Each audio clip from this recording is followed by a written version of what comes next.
Okay, it has been a while, and I've been MIA because I was on vacation and so many things happening. Planning the vacation, booking the vacation, packing for the vacation. So you can say that's why I have not been streaming. I think it's been 2 weeks almost. And I think it's been that long since I released a Friday fiction story, also, unfortunately, which um, I will be looking to rectify as well. Can I? Oh, here we go.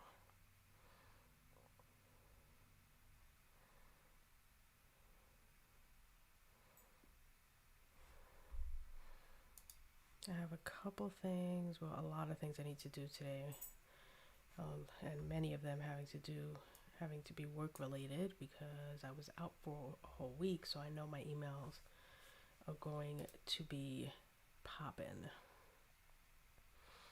Although there was only 4 days of work last week because we had off Thursday, but I'm sure my emails are going to be off the chain. So between that and what is this?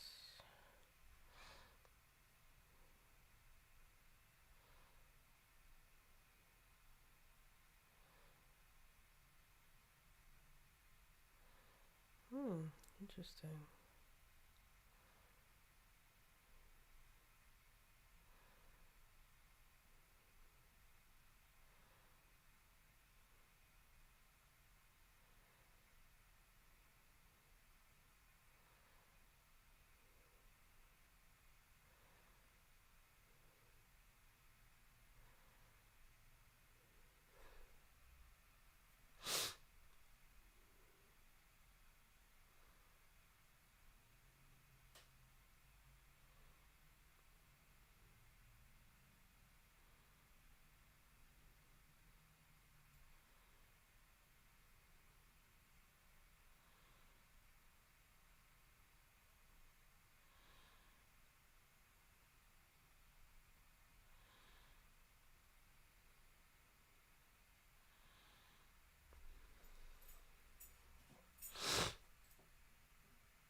Hmm.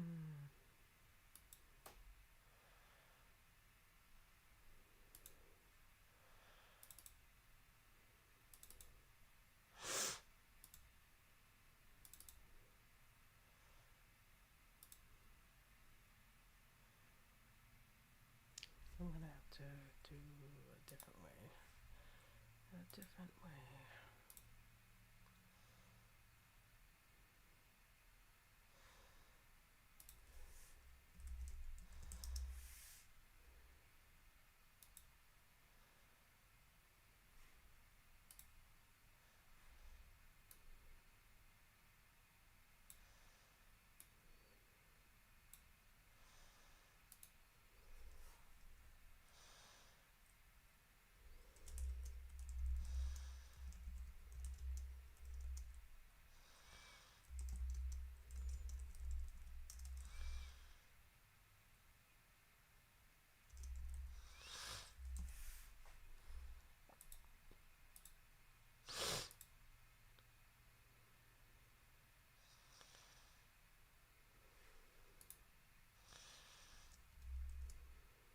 Whoops.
Yes.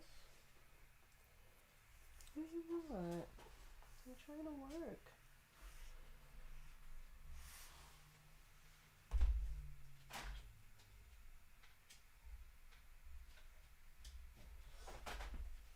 Oh man, don't you know I'm trying to work? Hmm?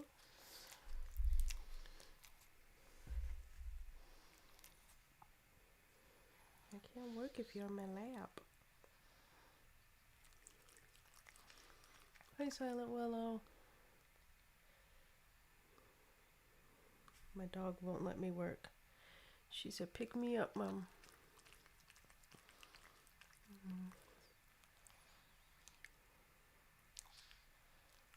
She's supposed to be downstairs eating her breakfast. Don't you want your breakfast? Aren't you hungry? Hmm? Look at her. Look at her. Look at this dog.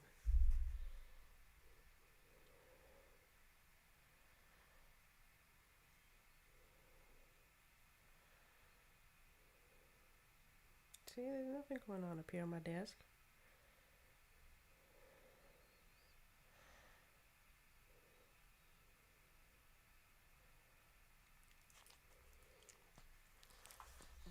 Don't get comfortable. No.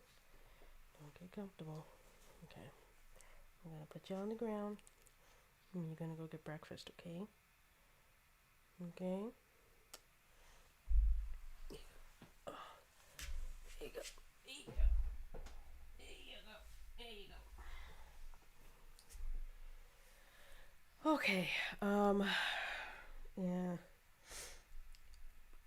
We usually have a gate up downstairs that prevents the dogs from being able to follow me upstairs to my office, so they stay downstairs, but that gate is not up. So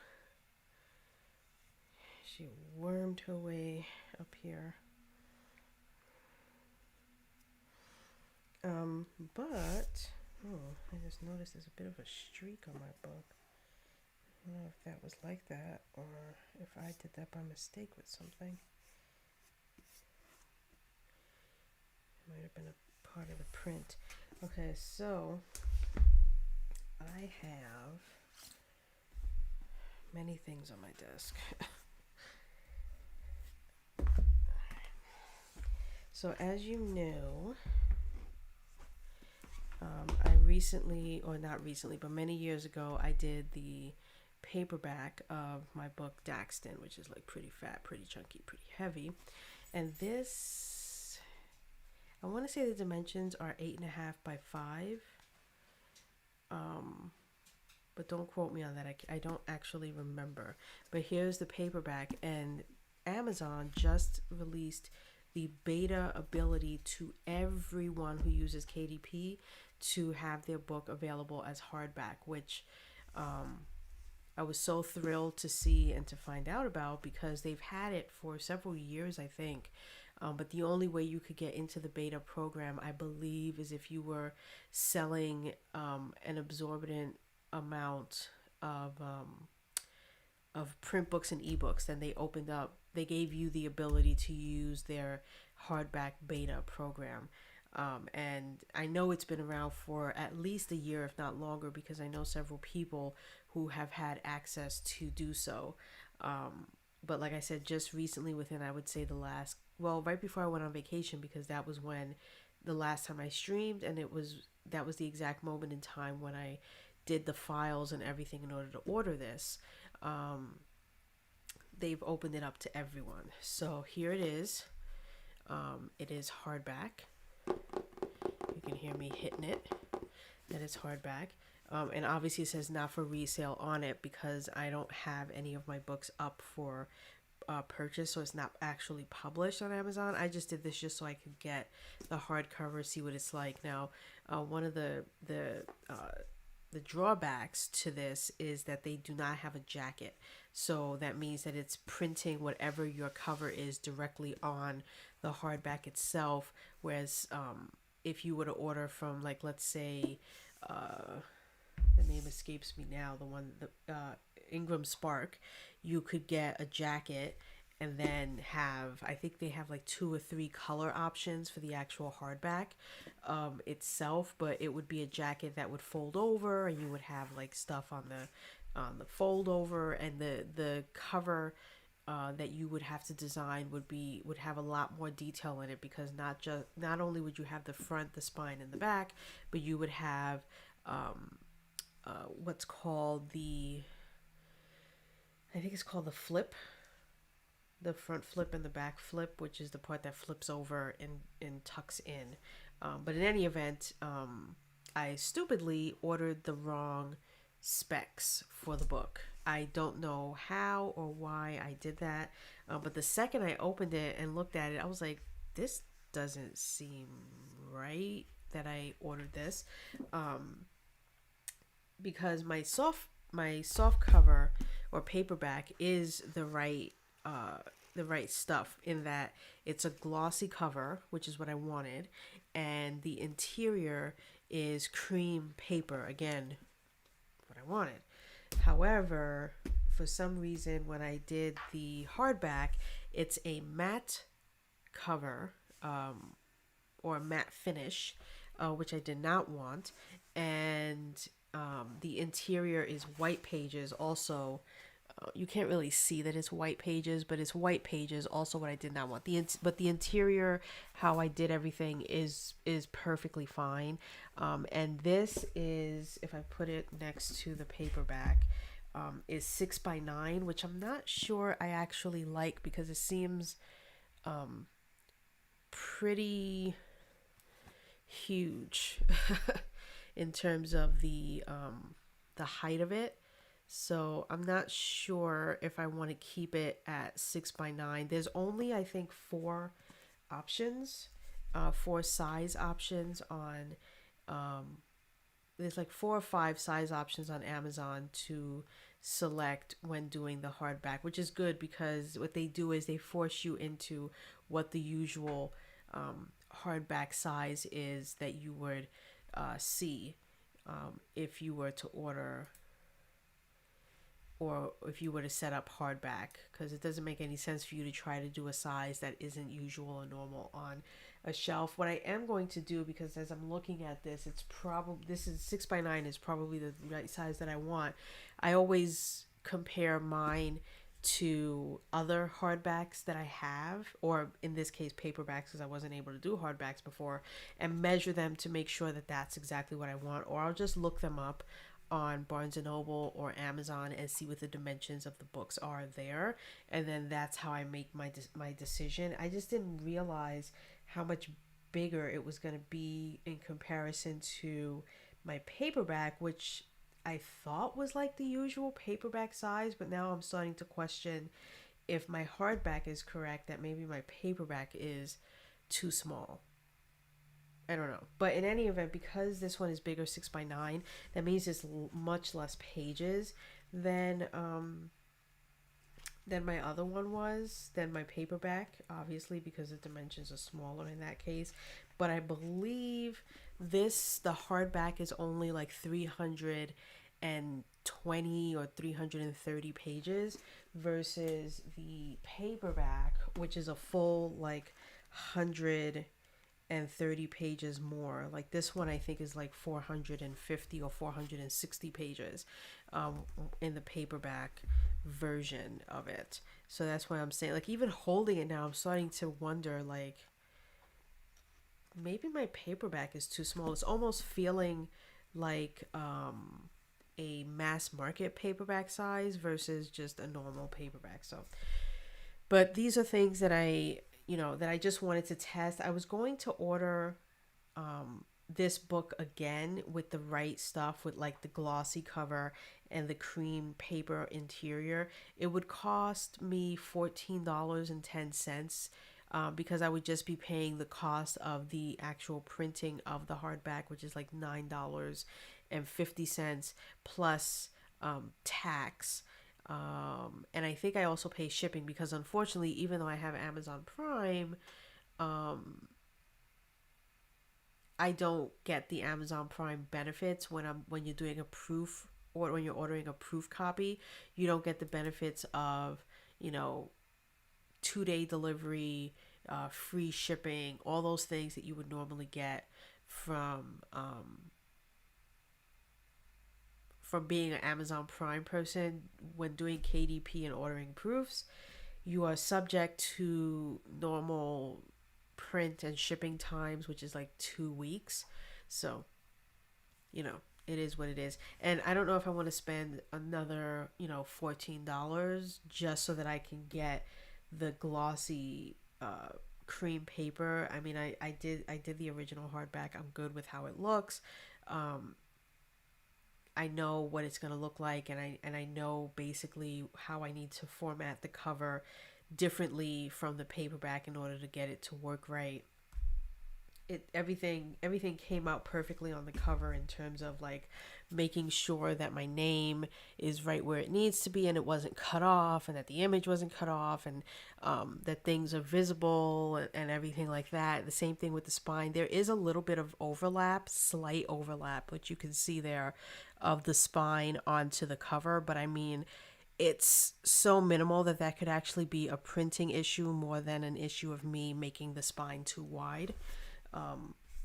Because every time you print, you run into that, possibility, especially when you have a spine that's completely different from the cover. You run into that sort of thing, which I'm likely going to change when I do this new series, which will be the next time that I order a proof copy, will be when I'm ready to put my new series that I'm working on now, which you see on the screen.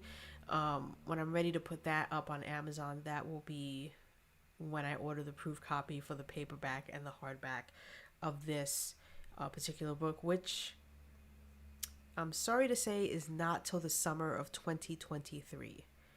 Yes, you heard me correctly. I know we're only in 2021. When I said it to Garrett, he thought I was saying the wrong thing as well, but based on my timeline of release schedule to getting the whole thing out and then putting it together as a novel, and then doing the finishing touches, and then getting it ready for actual publication on Amazon. That is correct. It will not happen until the summer, approximately, I think, May or June of 2023.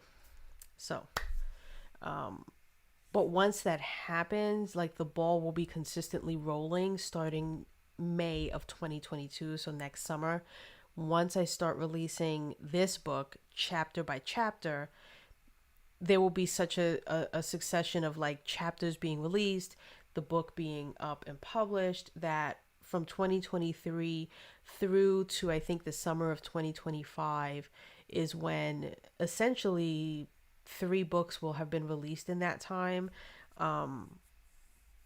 And again, I will be working on whatever the next trilogy or the next book is that I'm going to be doing in that time as well. So a lot happening. I'm just doing a very slow rollout because I'm trying to not burn myself out.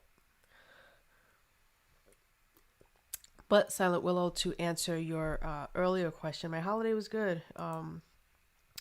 We went when it was off season, so there wasn't as many people, there wasn't as many shops open, or as many opportunities for like eating outdoors and things like that on the patio and stuff, because it was the off season.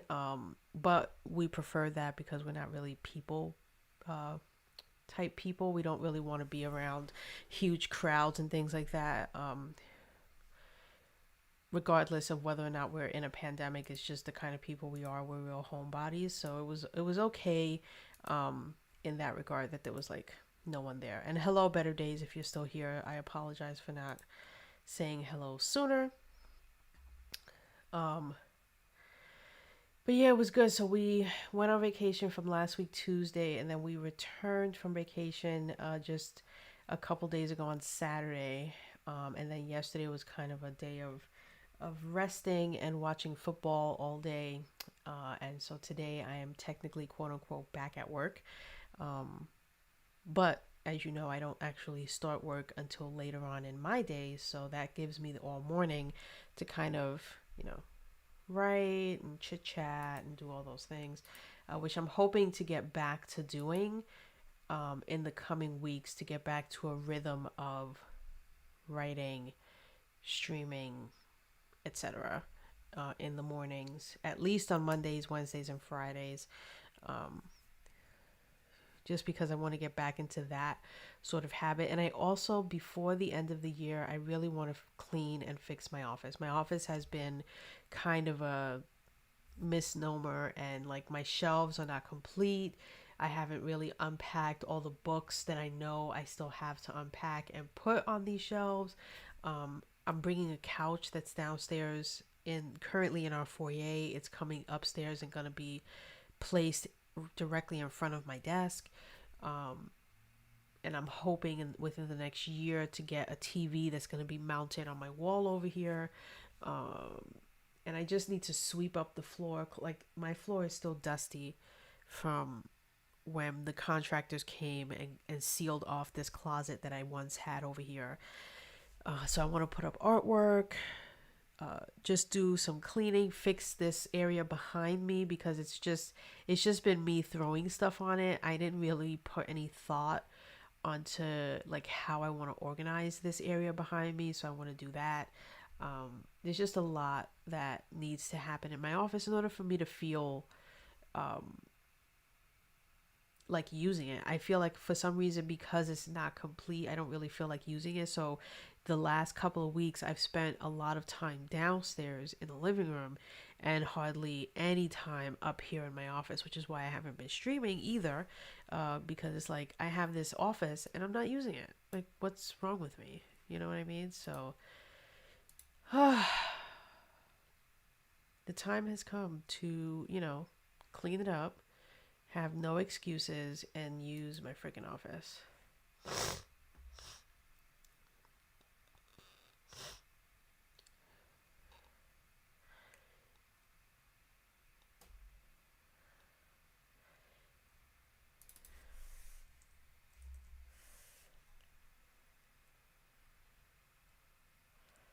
I'm rereading what I wrote in this chapter because it's been, I would say, at least 2 weeks since I wrote this. And so I know that I need to like catch up. I am very far behind where I should be in my writing. Technically, I was supposed to have written Act 1 in October and Act 2 this month. So the fact that I'm already halfway through this month and I've only written 2 chapters of Act 1 is pretty bad. So I need to,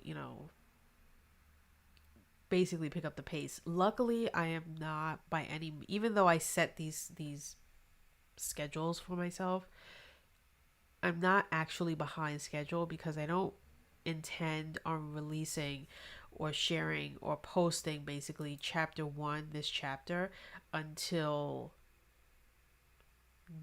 July, or no, until June of next year. And that's like 7.5 months from now. So technically, that's how long I have to write the entire book 1 so that I can then start releasing it chapter by chapter, having all of it completed. And so my idea is, once I have all of this written, I'm then going to start writing book 2, and then book 2 will start being released the summer of 2023. um and so that's going to be my cycle. I'm going to be releasing the chapters week to week, and it's going to take anywhere from 8 to 9 months to release all of the chapters in a completed book. And then once all those chapters are released in that 8 to 9 month period from June to like April, to like March, April, I'm going to then take, another month or two to have an editor edit those chapters that I released week to week, then put that up for release on Amazon. Once I put all the chapters together, it'll go up on Amazon, and that'll be the cycle for each book. Each book will get written between from the summer to the winter, basically, and then release from the following summer through the following thing, and then all these things. But initially, they're going to go up chapter by chapter to my subscribers, to my paid subscribers on my Substack. So my paid subscribers are going to get a chapter a week, and each chapter is going to be anywhere between 2 to 4,000 words per chapter, and they can give me their thoughts as I post them up there. So there will be some editing that will happen along the way in terms of if the story is still hooking them, if they're bored, if they don't understand, then my paid subscribers can comment to me as I release each chapter. And each chapter I think is going to get released every Sunday. Every Sunday morning they'll have a chapter to read, and then the idea is I will make any little tweaks and things to the actual story in that time, while each chapter is getting released, and then after that I'll put it all together, and I'll have the cover ready by then, and the hardback, paperback, and ebook will all go up for release basically same day and time, which will be pretty cool, I think. I hope. So yeah, I'll know what the pre-order date will be for book one once I have book one finished. Once it's written, then all that has to be done after that is a whole bunch of editing and maybe some story arc tweaks. But once it's completely written, which will I hope happen before the end of this year, what I'm going to do is then decide on my own. I won't actually put it up on Amazon yet, a pre-order date, but I will decide for myself what the calendar date will be for pre-order. I'll let the world know, etc.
So how are things with you, Silent Willow, if you're still there?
Yeah, I gave myself a strict timeline for how long I would allow myself to spend on world building. I stuck to it. I stopped. I moved on because otherwise, um, as you know, my feeling on it is that you'll end up spending more time world building and less time storytelling, and the whole point, I think, unless you just want to waste your time world building or spend your time world building, is to uh, release stories. So uh, my intention is to release stories, not to give my life to world building. So I built it as much as it was required for this particular uh, story that I am telling, and then now I'm going to tell it.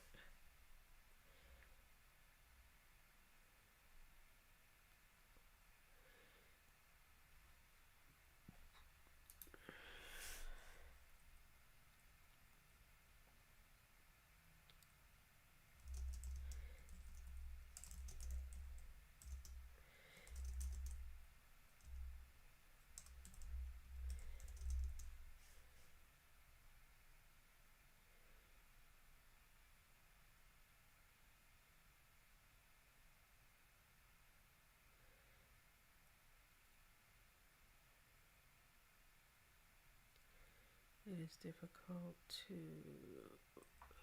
What is it difficult to do?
Yeah, all the time I have, like I said, is like Monday, Wednesday, Friday, and really Monday, Wednesday, because Friday I write my Friday fiction. So 2 days a week I have anywhere between 2 and 3 hours, and that's it to do my writing. So I really want to find more time for myself, um, just so that I can get back to a habit of writing. So I might write every day. I just might not stream myself writing every day, and I'm just gonna try to find an hour here, an hour there, um, and be up here writing instead of downstairs not writing. So fingers crossed, I get that situated and figured out.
Ugh, I have a stuffy nose because it's cold. Hold on 1 second.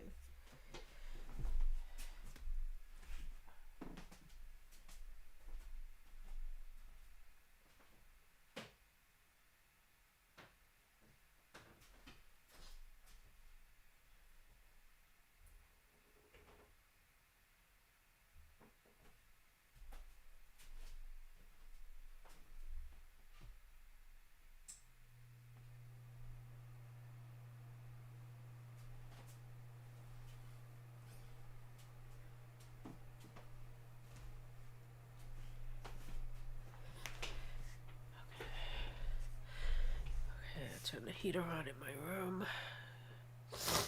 Or in my office. Let's see, where was I?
water.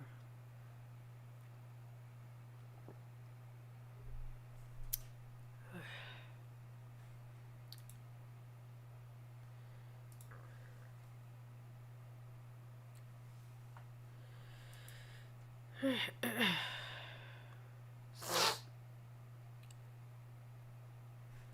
long have I been streaming for? An hour. Okay.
Okay.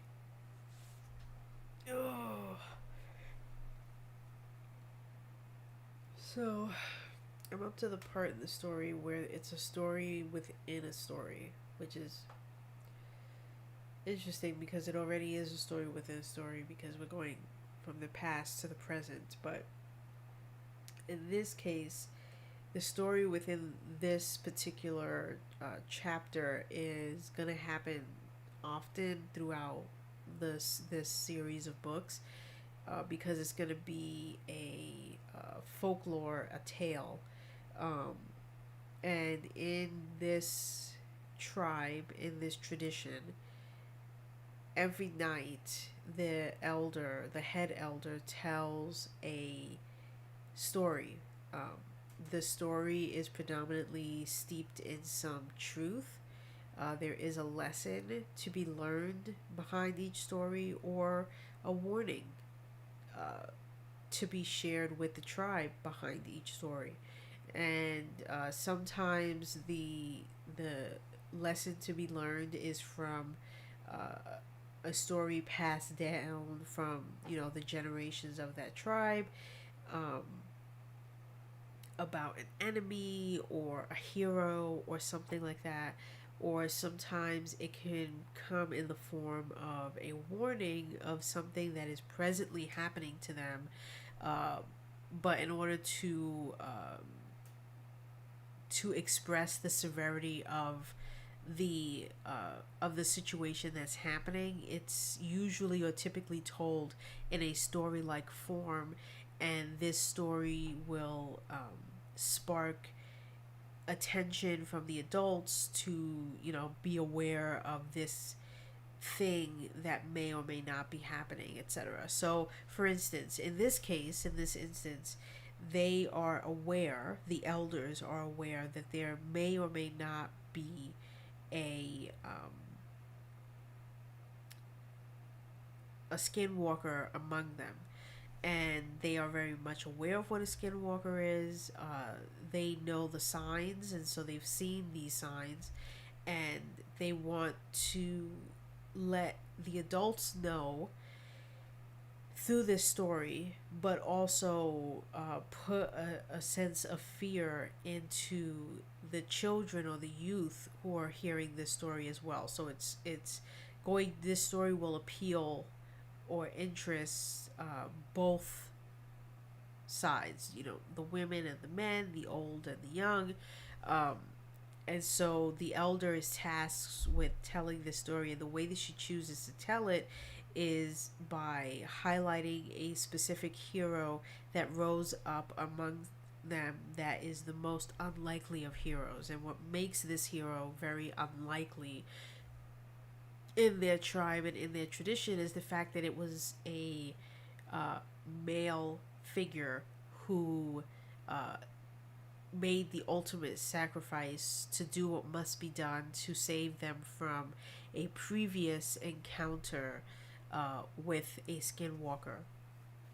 And of course, what makes this strange, um, which also kind of lays the foundation for the reader as to what kind of tribe this is that our main character happens to be a part of, is the fact that it is a male, and the men in the tribe are typically the gatherers and the laborers. They are not the hunters. They are not the warriors. They are not anything but the members of the tribe who are expected to use their strength and not their brains.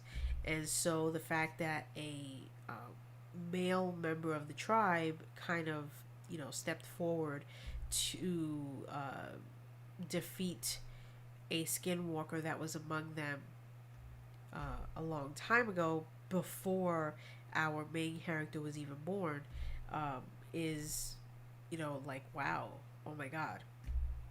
We will learn later, um, like literally, I think 2 chapters later, that the person that she was talking about happens to be our main character's father, who he only knows by name and by in passing from people who will tell him a memory that they remember about his father. But his father died before he was born, and so he doesn't, all he has of him are these little tidbits and anecdotes that people tell him, have told him throughout uh, his years living. And so this is going to be like a story within a story, but what's going to come out of it is a nightmare. Our main character will end up having a nightmare from the story that was just told to him by the head elder. And that will be how this chapter ends, is him going to bed having a nightmare. And I haven't decided yet, either his mother's going to wake him from the nightmare, and or it's just going to be the nightmare, and then that's the end of that chapter, and then we'll return back to the present, and basically the setup portion um, of the present timeline. So it's a lot of like back and forth because I'm doing the past and the present, and I'm interweaving them chapter after chapter. So how I end one chapter is going to, in some ways, parallel with how the next chapter begins, whether it's the past timeline or the present. And what's happening is the whole story is basically our main character in the present, in like his mid 40s, recounting um, the last, not only recounting the last encounter that he had with a skinwalker, which was 30 years ago. So he was, just like 16, I believe. But he's in recounting that, he's also remembering um, the deep connection that he has with his father through the stories that he's being told, either by the head elder or by Tox or by his mother, or even by his sister, because while he and his sister are only separated by a couple of years in age, she did have memories with their father, because the father died um, when she was like 3. So her memories are faint, but she likes to throw that in his face, that while she may have only had 3 years with her father, at least she had time with him, whereas her younger brother did not. And so she likes to, like I said, tease him about that, and he hates it. But that's a brotherly, sisterly bond, if you will. So I actually have a tab on the left hand side that's folklore, and it's so that I can actually write the story. So it's gonna be, I'm gonna have several of them, and I want them to be sort of like Aesop's fables. I don't want them to be too long, but I want to have a bunch of them that I can kind of just pull out whenever I need to inject a story that's being told into the main story. So there's almost like 3 layers of story being told here. There's stories from the ancient past, and history of the tribe. Then there's the past timeline of our main character, Son of River, when he's, between the ages of like 16 and 18. And then there's the quote unquote present timeline when he's in his mid to late 40s, and he's having to battle the skinwalkers again that he thought he had been a part of getting rid of back when he was a teenager. So there's like 3 distinct timelines. Only the past and the present timelines actually interweave. The addition of the folklore stories are very interspersed. They don't happen in the same way of going back and forth like that. There will be present timeline chapters where in his present he's recalling a story that was told to him, and so there will be instances where there'll be a story within a story. Um, but it can happen in the past or the present. And so I just want to have maybe a dozen of them, and I want to be very specific as to what the story is, what it tells, what lesson it teaches, what warnings it has within it. So they are very isolated and siloed. And what I'm hoping to do is at the end of the series of books is take all of these folklores that I wrote and put them together in sort of like a novella form, and then add like maybe 4 or 5 more that were not included in the series itself. So and that would be its own separate thing that I could then sell as just like an ebook maybe, or just a paperback on the side, or even just have it be as a special thing that only my paying subscribers get. Like they get access to extra folklore tales that people who buy the book won't get. I don't know, but that's my idea. And then on top of that, like several things happening here. I'm also including a poem that's going to be like an Easter egg hidden within all of the books put together. And initially, that poem was going to be that every chapter title was going to be a line of the poem. So if you took all the chapter titles from the table of contents and just read it from top to bottom, it would read like a poem. The only difficulty with that is certain chapters would have really long like chapter titles, and then trying to make the chapter fit with the stanza line would just be too much. So I think I have to figure out a different way to do it. And one of the ways I'm thinking is, you know how sometimes in the beginning of a book there'll be like a quote that will kind of encapsulate the theme of the story. And it could be a quote from anybody at any time. Like, it could be a quote from the Bible, it could be a quote from Einstein, it could be a quote from whatever. So, what I'm thinking is ending each chapter with a quote, but that quote would actually be a line from a much longer poem, and maybe not even having it at the end of each chapter, maybe have it at the end of each alternating chapter from the present timeline chapters. Um, and again, the point of it would be that if you were to read this poem in its entirety, um, what it would be is a poem, one about skinwalkers, two about um, how to identify a skinwalker, and then three, how to kill a skinwalker, right? So that's what that poem would be. It would be a poem that um, all members of the tribe would know. They would almost know it by heart, because that's how important it is in their tribe to be able to identify um, a skinwalker, know the evil that a skinwalker brings, and all of these things. So it's a very important, very serious uh, poem. It's not some sort of childlike thing. It's um, a real situation. So aside from writing the story itself with the past and present timeline, I also have to write this poem. It's going to be about 15 lines, 15 to 20 lines long. And I haven't decided yet if it's going to be a poem that's going to actually be across every single book. So what that means is it only going to be 15 lines long in the first book? Or um, the poem is actually going to be a poem that was written when the tribe first created, or even before that, because when you look historically at this tribe was actually one of the original tribes from when dragons roamed the earth and humans were the slaves of dragons.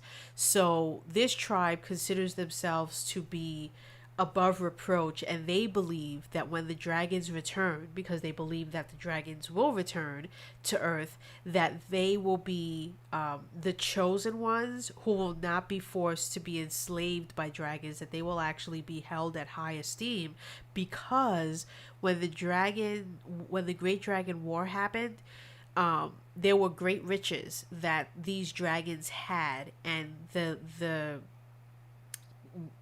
one of the main dragon types, because there were three dragon types, I won't go into the whole historical thing, but what they did was they entrusted their slaves with one, where the treasure was, and two, to keep it safe for their return, so that when the dragons returned, they would have this, pot of gold, if you will, that will help them in getting back to being the leaders and being the rulers, and the humans being their slaves. So because they were entrusted with this, they believe that they are like the creme de la creme, but they live within this mountain.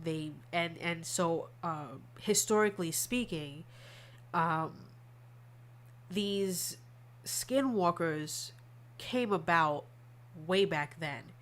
And so if I were to put like a family history chart timeline thing together, I would have to go back, I think, 400 years to when this poem was first quote unquote written. And it wasn't written because back then they weren't writing these things down. It's actually right now in this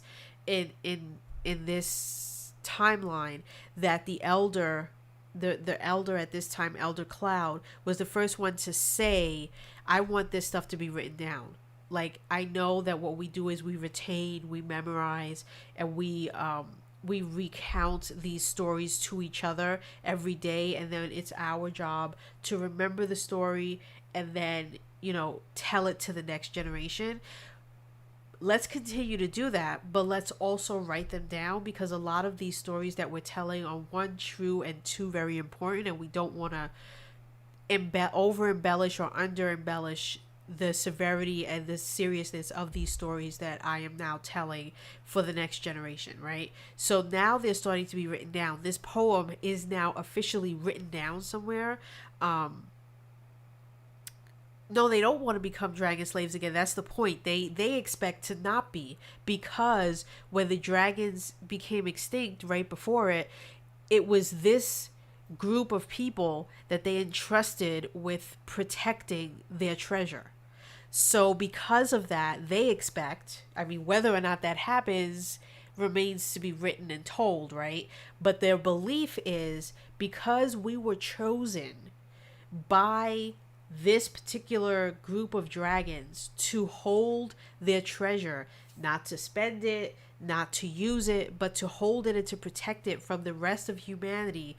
When the dragons return, they will reward us for being and remaining loyal to them all these 400 plus years that they've been gone. That when they return, the reward will be that we will not be slaves. Everyone else will, but we will be held up on a higher pedestal to the humans, maybe not as high as the dragons themselves, but the reward will be that we will not be enslaved to dragons. So that's the history of this tribe. This tribe actually is one of the few that, one, still worship the god Zoldir, who is believed to have been a dragon female god who created the earth with which they inhabit, the dragons, the humans, all these things. They are the one and only tribe in all of Stonehaven right now who still believes this and worships this god.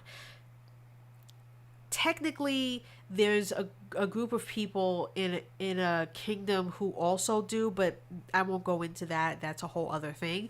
But this tribe believes themselves, like I said, to be the chosen ones, because they are currently in possession of and guarding and protecting this vast fortune that the dragons had right before they became extinct. So there is a possibility that the dragons will return, and that's a whole other trilogy, a whole other story, which kind of is an offshoot of this one, the Fifth Compass, because in the Fifth Compass, in, I believe, the third book, they encounter the last dragon, which is a trilogy, right? And so they encounter this dragon right before he dies, and he's been basically asleep, waiting for someone to come along so that he can tell them this secret that he's been keeping, which is that there are three dragon eggs hidden in a volcano. And so in book 3, a lot of things happen in book 3 of this 6-book series that I wrote.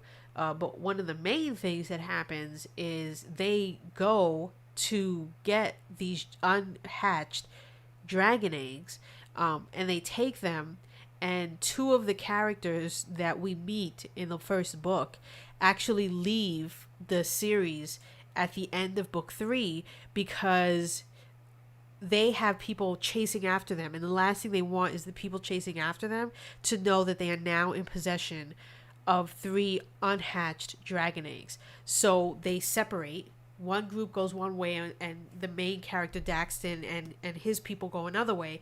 And so there's a trilogy that I want to write, which is basically about this group that goes off with these 3 unhatched dragon eggs and hatches them, and what happens because of that, because that basically is the dawning of, oh my god, the dragons are going to return. What does that mean for all of Stonehaven, that these 3 dragon eggs that were just sitting there for 400 years unhatched, that they all of a sudden decided to hatch now? What is that? What does that mean?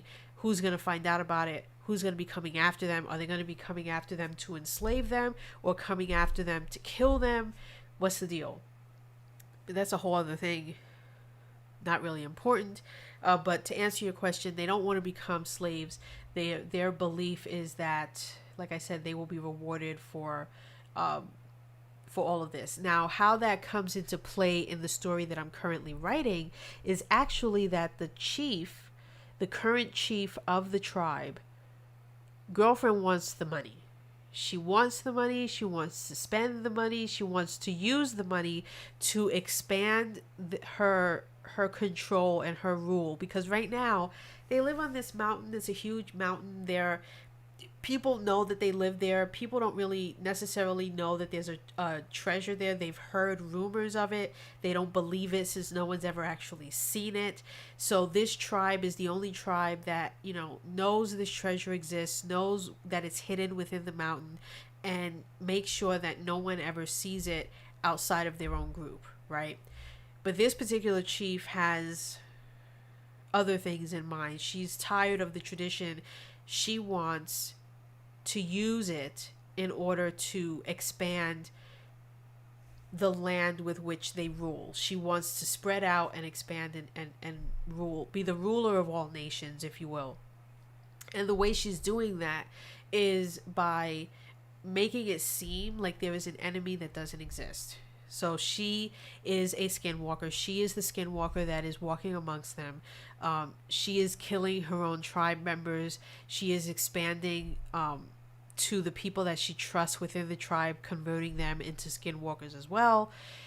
And her grand scheme is to force the elders into allowing her to use the gold and silver and the money and the treasure that's being hidden in order to buy more arsenal, spend it in order to get help, all of these things.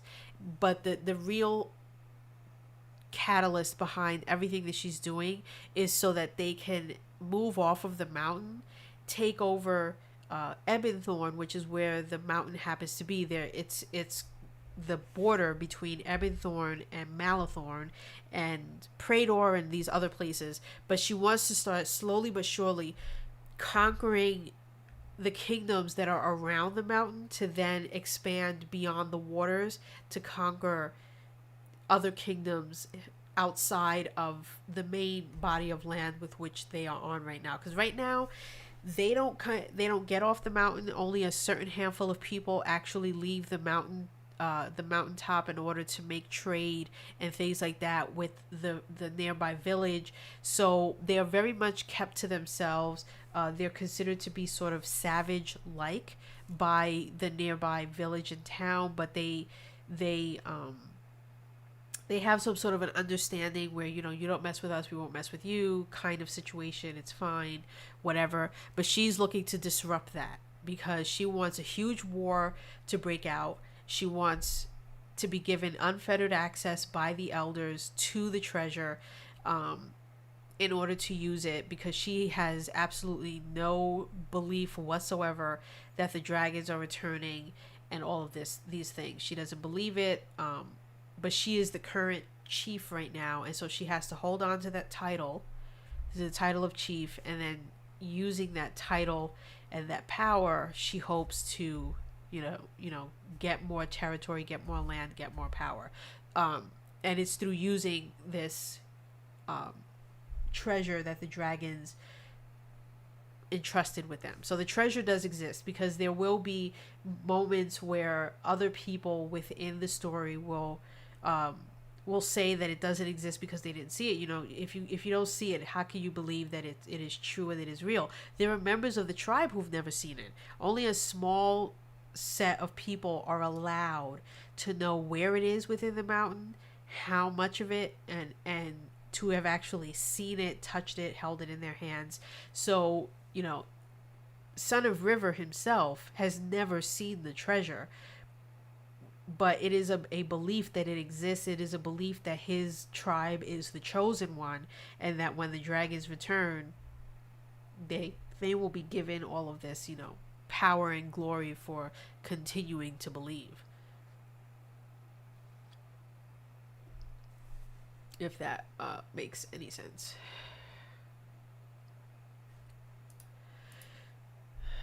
So yeah, so if you look here with the folklore, so I have the poem here that I have to write, and at least three stories, three folklore stories that will be included um, in book one. So each book I think is going to have three um, folklore tales that will be injected in there at some point, some way, somehow.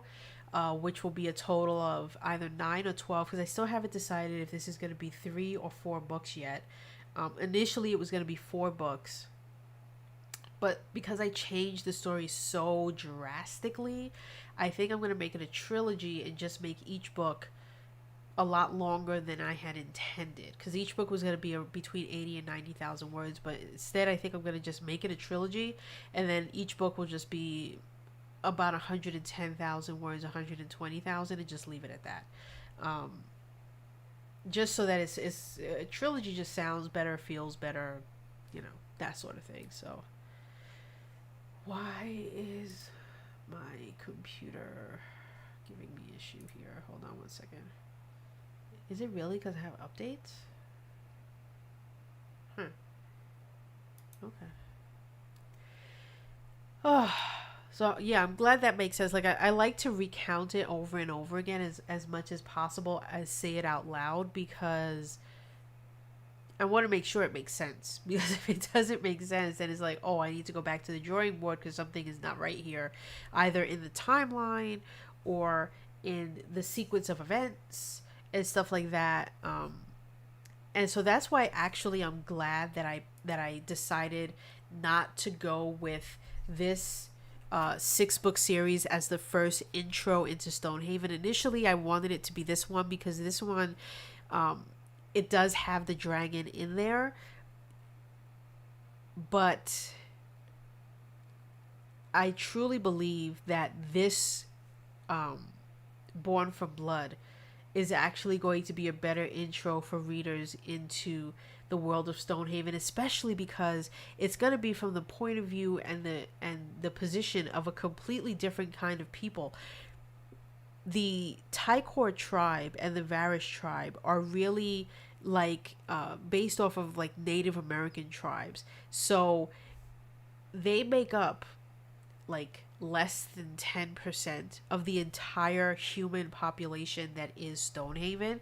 Everyone else is going to be much more similar in style of clothing, speech, all of that, with the exception of, the tribe that I'm currently writing right now, which is why I love that I'm doing it this way, because it's such a stark contrast to everything else that you're going to meet. And I also like that I'm starting with this tribe because this tribe actually makes an appearance in the first book.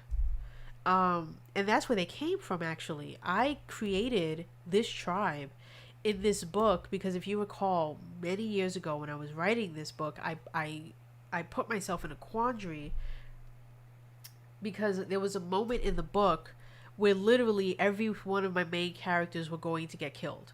There was no way out.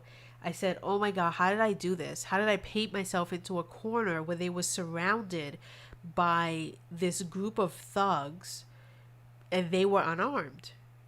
There was no way that they were going to make it out of this situation. And I think at the time, while they are traveling with a witch, there was something wrong with her. I can't remember what it is. I think she was in someone else's body because of this whole thing that was going on. I can't really remember, but what I remember distinctly is, and it's around like chapter, I want to say 23 or something, where they're toast.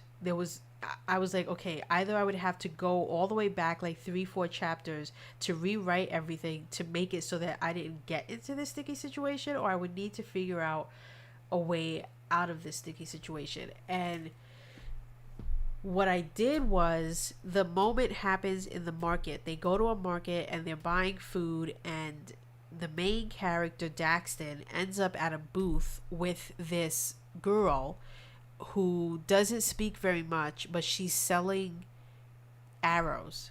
And he's, smitten with her. He's tongue-tied. She's very cute. and his best friend Barton ends up teasing him about it. And so what I did was I remembered that moment in the market and I said, what if she is truly badass and he has no idea? And that's where the tribe came from, and that's how I got them out of that sticky situation, because the market is closing and this woman, this girl that he meets, happens to be walking right through this intense encounter between him and his group and this other group that is literally encircling them with like swords and things that could literally kill them, and they are unarmed. As she's wearing a veil, and she takes the veil, pulls it back, and she lets it fall, and when it hits the ground, all of the people that are surrounding them get shot with a whole bunch of arrows, and all of a sudden they're scared out of their minds and they run, and him and his group are untouched and unharmed and just standing there with this girl there. And all of these people come out of hiding where they initially were, and they explain to him um, who they are, and it turns out that they're this tribe that I'm currently writing about. Um, and they go down into and they're in the market in Ebonthorn, which is where they sometimes will go and sell some of the things that they make up in the mountain. Um, so anyway, that's where the tribe actually came from, and then all of a sudden I came up with this idea. But this idea is from this tribe that he happens to meet like halfway through the first book. And he doesn't meet them again until book 6, when he needs them in order to save his life once more. But they give him a whistle, and they tell him that if he were to blow this whistle wherever he is, they will hear it and they will come and they will help him. Um, but anyway, so they originally came from here, and the reason why I had to take this book down is because I didn't give them a name. I didn't do much description of them. And then when I started writing this book, I realized that I needed to. So that's why I'm actually going to go back to book 1 and go back to that chapter and be much more specific in who they are, what they are, how they happen to be hidden, who this girl happens to be, etc., etc., etc. But they are this tribe, the Tycor tribe that I'm talking about. So, pretty cool how things happen that way. And this book, this whole thing would literally never have come about if not for me putting Daxton and his people in a situation that I could not figure out how to get them out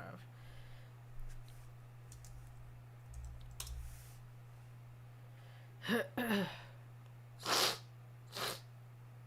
And I didn't see that sticky situation happening in the outline, which was also crazy. Um,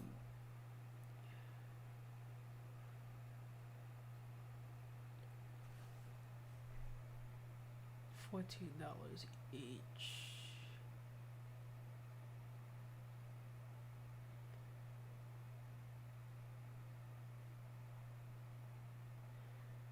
Oh, $25 each? Wow.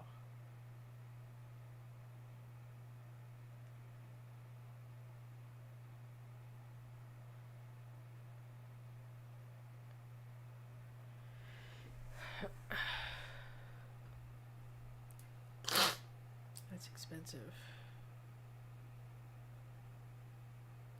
So true. I mean, that was what happened at that moment. I mean, and the same thing with this story.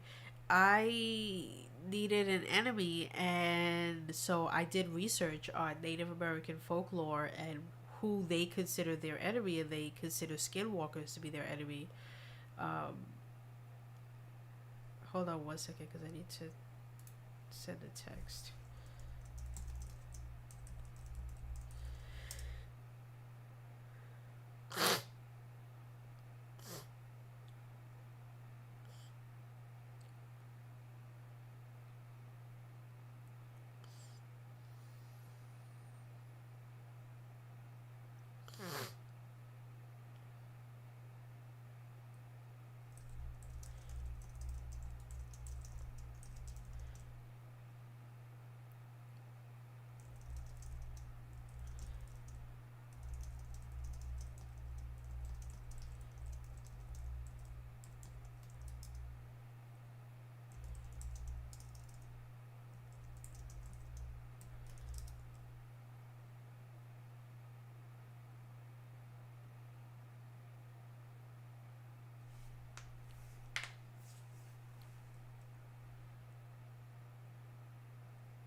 Sorry, where my wife and I are looking to get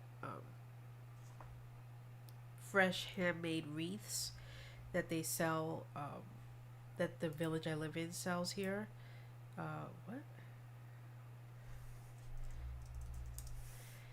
And so we're looking to see how many of them we want because they're pretty pricey.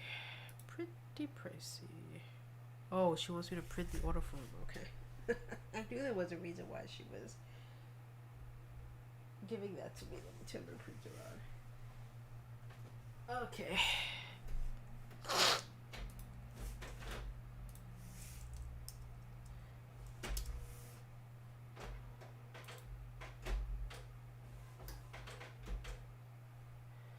Alright, let's see. How do I print this?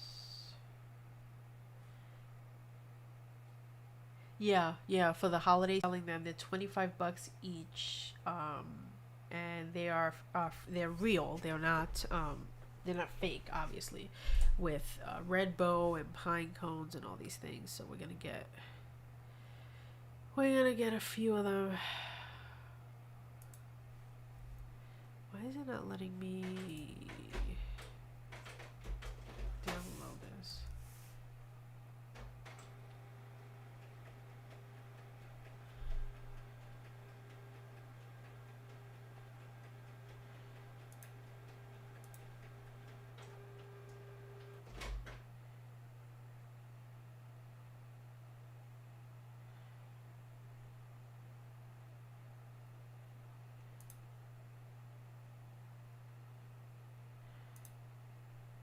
I'm trying to get it to fit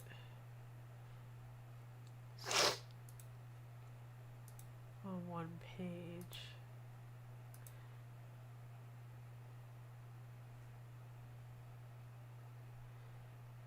Any particular reason why we're getting wreaths? Because it's almost Christmas. I mean, isn't that why people get it? For the to like decorate, to put up. You know, we're putting up lights. We're gonna have 2 trees this year. We're gonna have a real tree in the living room, and then we're gonna put up the fake tree that we bought several years ago in our foyer because our house is so huge. We have space for it. So it's like, well, why not put up 2 trees? And then I'm going to also order a bunch of lights to put up in our front porch, which is a covered front porch. So it's going to be all lit up with like, colorful lights and all that stuff. So what am I missing here? I feel like there's supposed to be a thing to say like print it all on one page.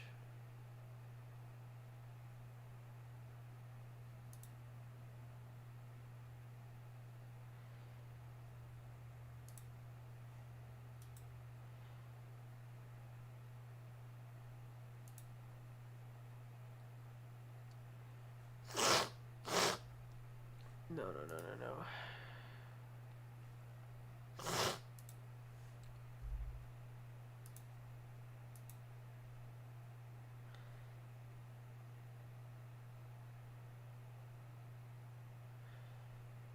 What?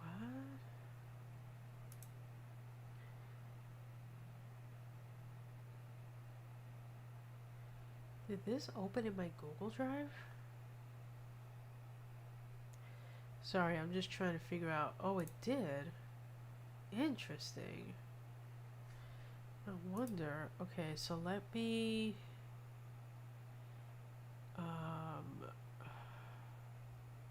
download it.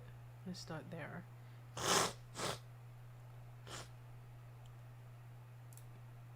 And now let me open it in Word. Okay, now we're getting somewhere.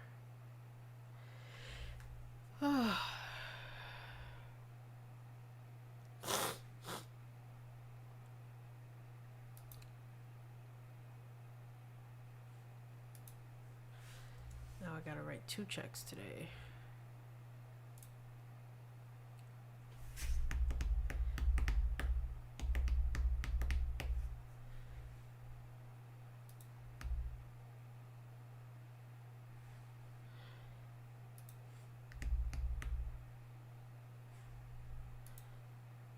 Oh, come on.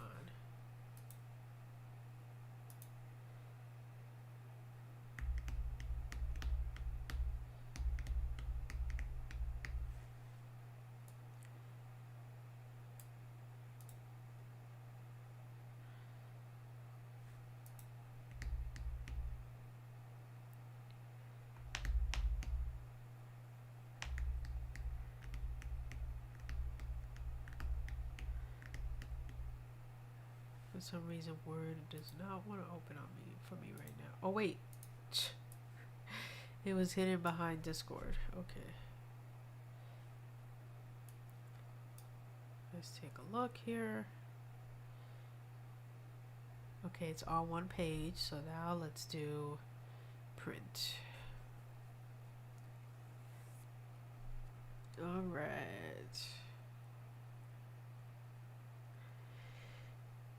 Page 101, sweet, print.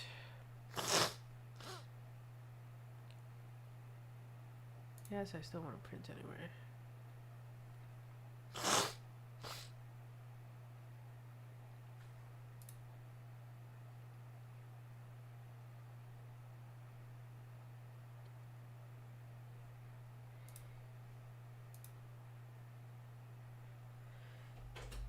Oh, there it goes. Okay.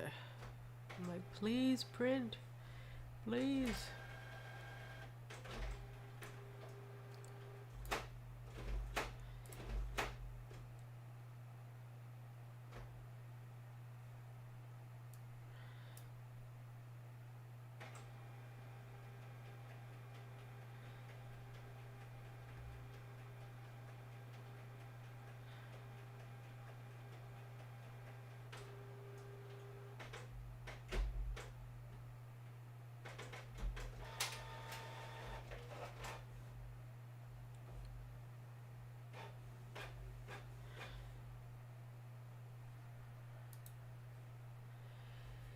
Oh,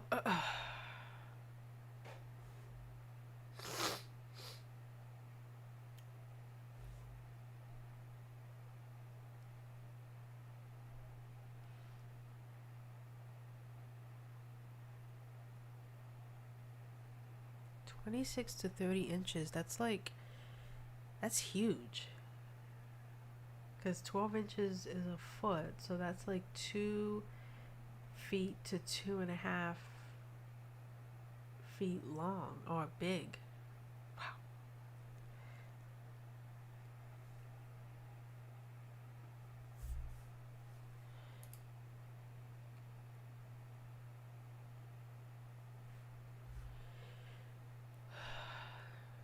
What is happening right now? Why is it not printing?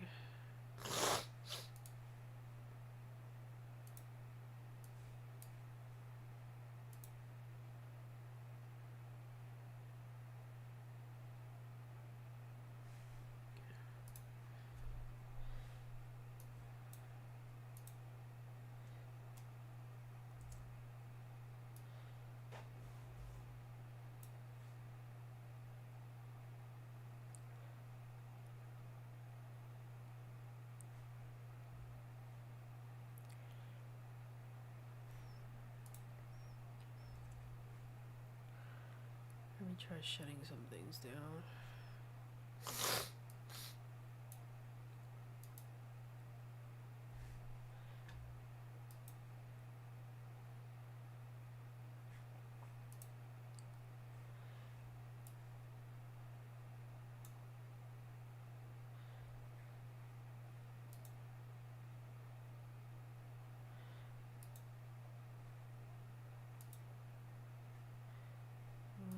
No.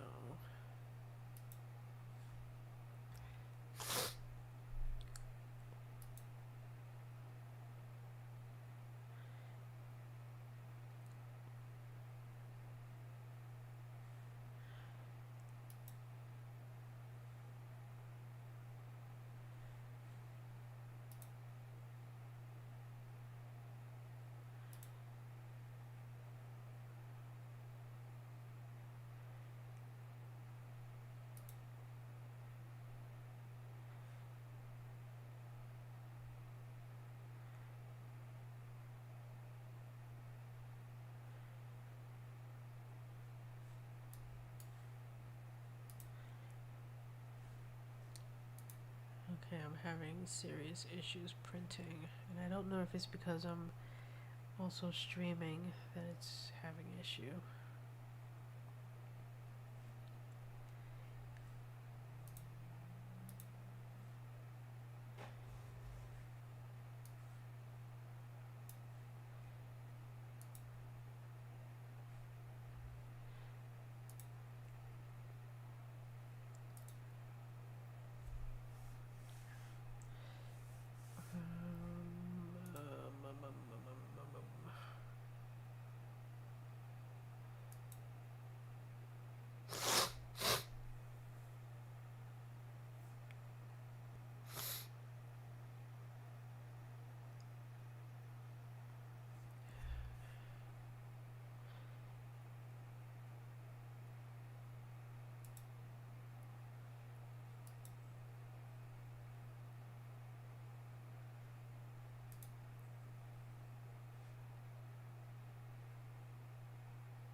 somewhere. Oh, here it is.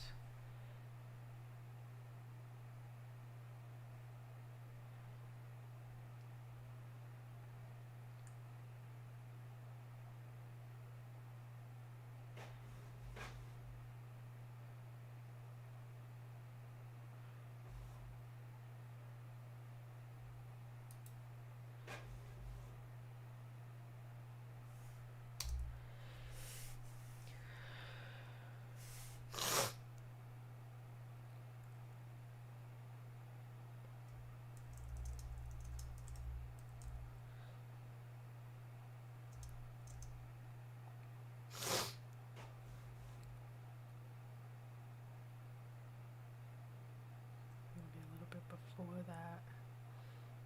So it would be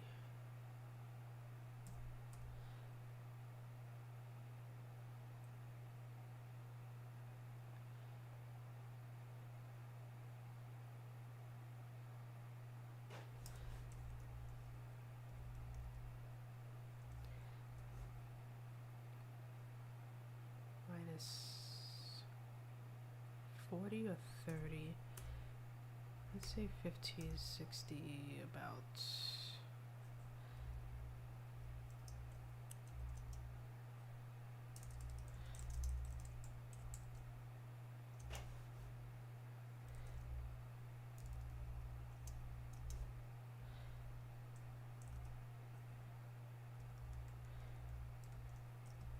Okay.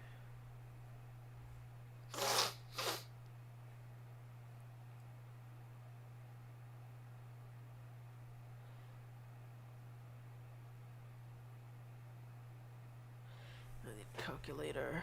Calculator. Is this snowing? It's supposed to be snowing, but I don't see it. So let's take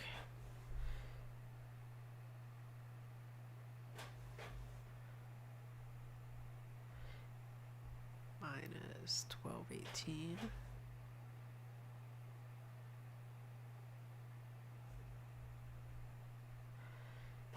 Yeah, like about 350 years ago.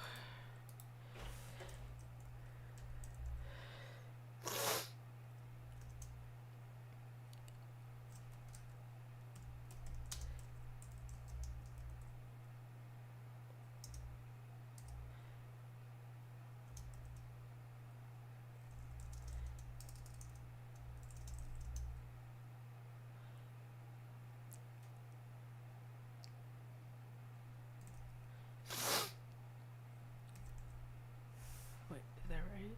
1220. Yeah, 1220.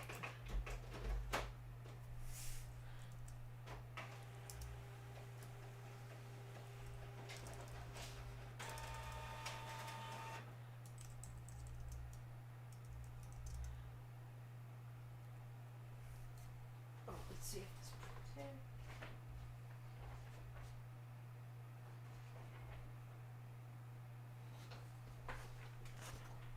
Yes, okay.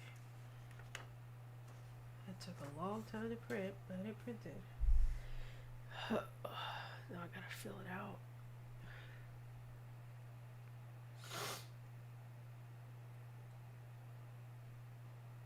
Oh, we have to mail it? Oh, so I'm gonna have to mail that like today. I'm gonna have to mail that today.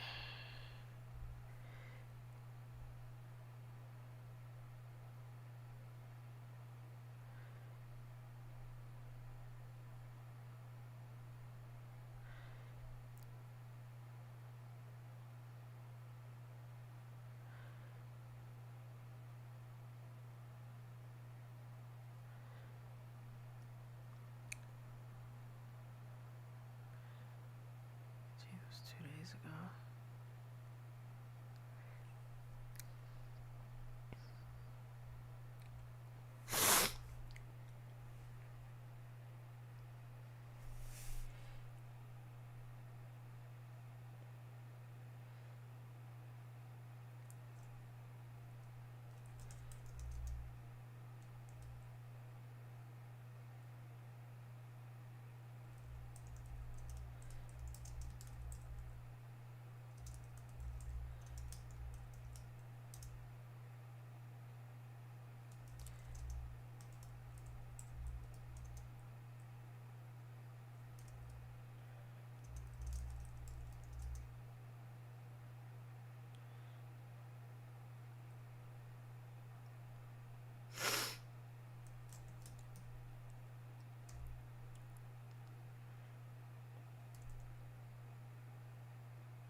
actually thinking I don't want the lines at the end of all the present chapters. What if I put it at the end of all the past chapters? I feel like that would make more sense.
They're keeping.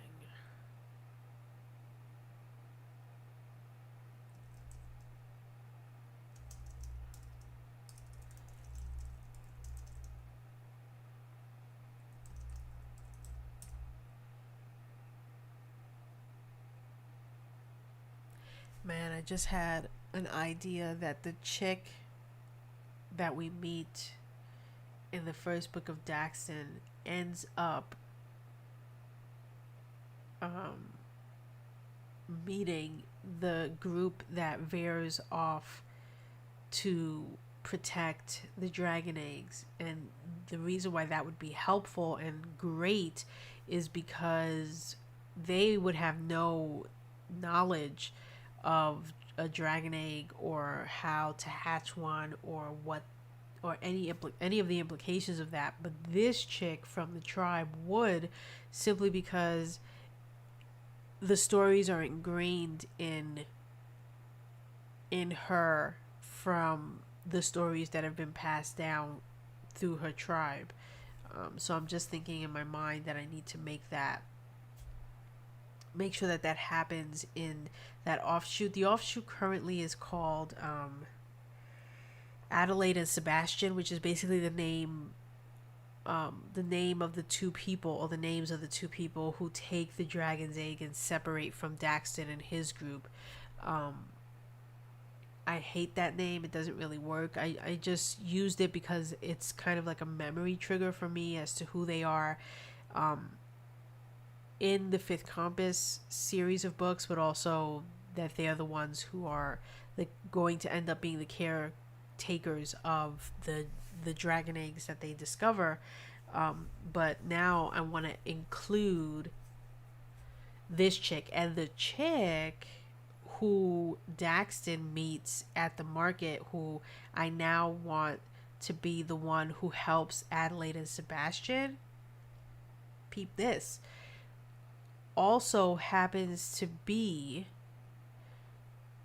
one of the main character's children in this one, because in this story, his present timeline, he has two children and he's also the godparent or the guardian of a third. And the third child, spoiler alert, is Son of Oak's daughter. And we'll discover by, like, I think the end of book 2 or sometime in book 3, that Son of Oak is one of the ones who does not make it. Several people from the past timeline don't make it and are not a part of the group in the present timeline. And Son of Oak is one of them, but he did happen to father a child who, the mother does not want her daughter to know that she is her mother, and so she gives her to Son of River, who agrees to take care of her and to raise her as his own. But this girl does know that he is, Uncle River and not actually her father. But she believes that both her mother and her father are or died when they first encountered skinwalkers, and they were, working to destroy it, that they fell victim to the skinwalker and were killed.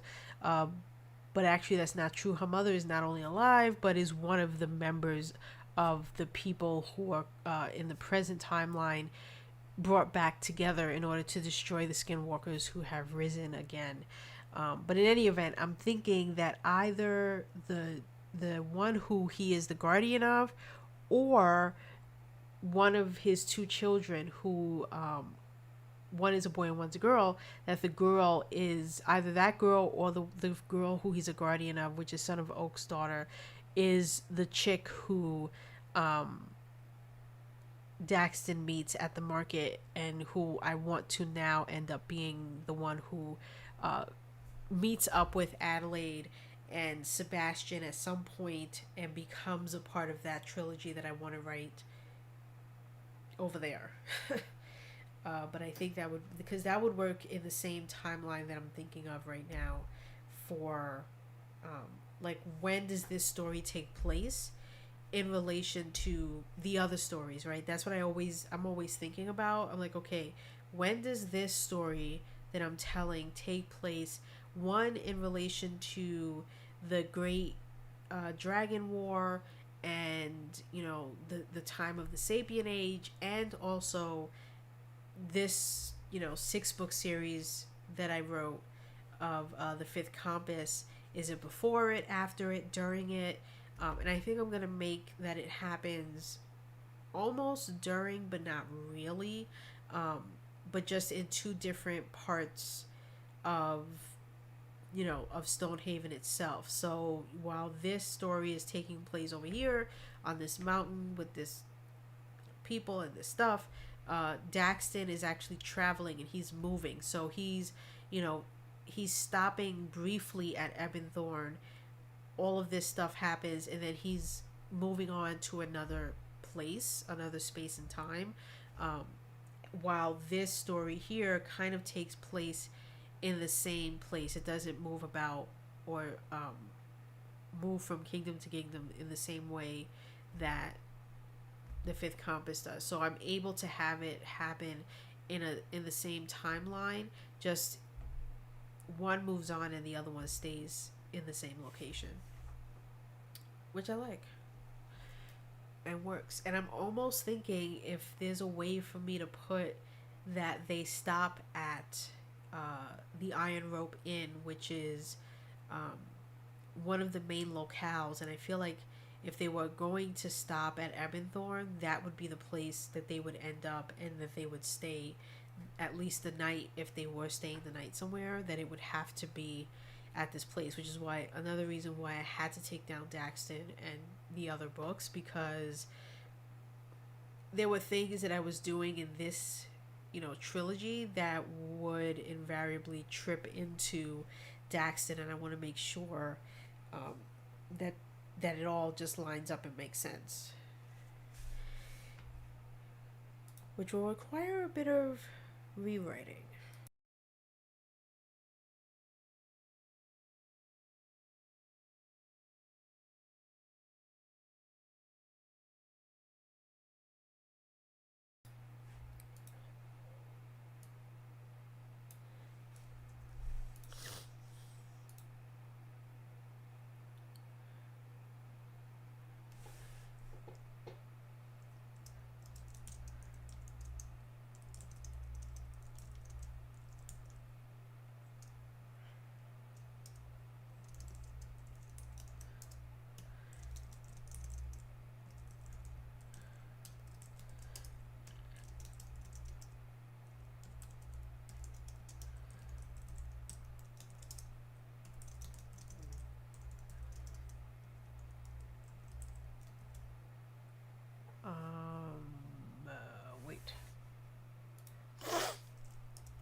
Okay, so this is what the poem has to be about and what it has to reveal.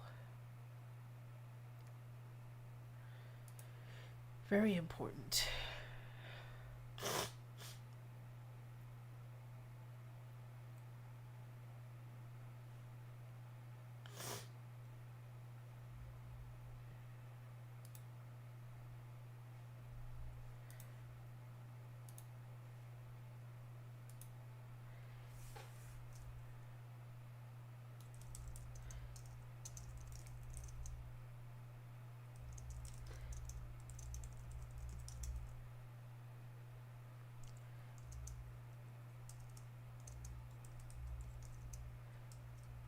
Um,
what?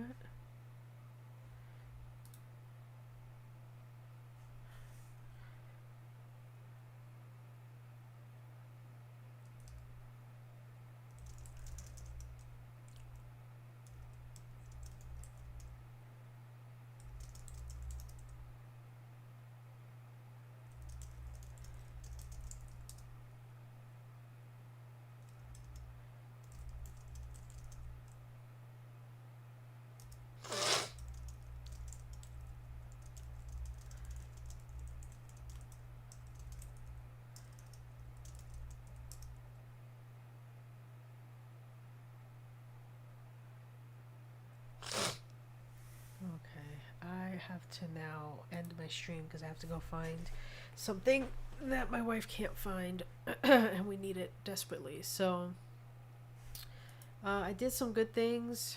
I did some writing. I did some, not really world building, but just did a couple of things that I needed to do in terms of uh, what the folklore stories were going to be about, and the poem, what that's about, and how long it's going to be. And thank you,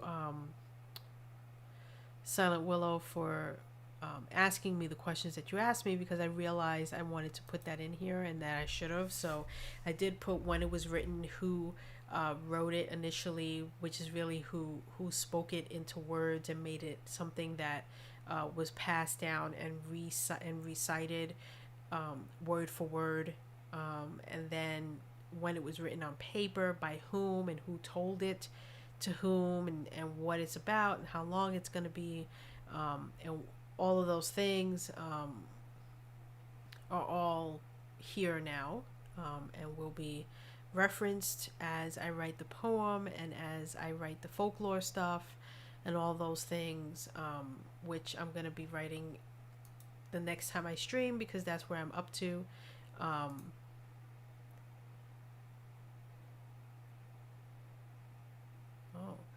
oh, actually, she found what she needed, but I still do have to go because I have to actually check all my work emails, um, and get ready because I have several meetings today, so I have to get my throat ready.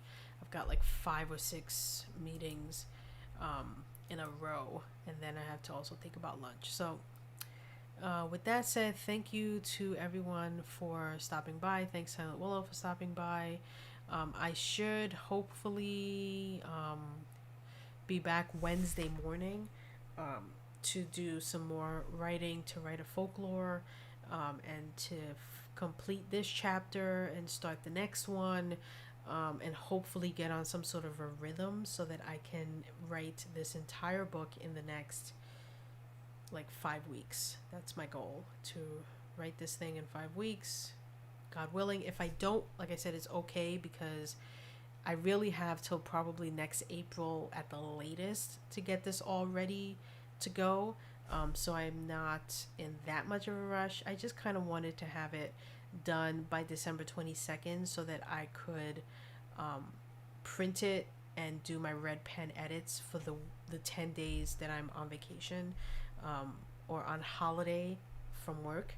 I thought that would be a nice thing to have in front of me and work on with my red pen edits. But if not, not the end of the world.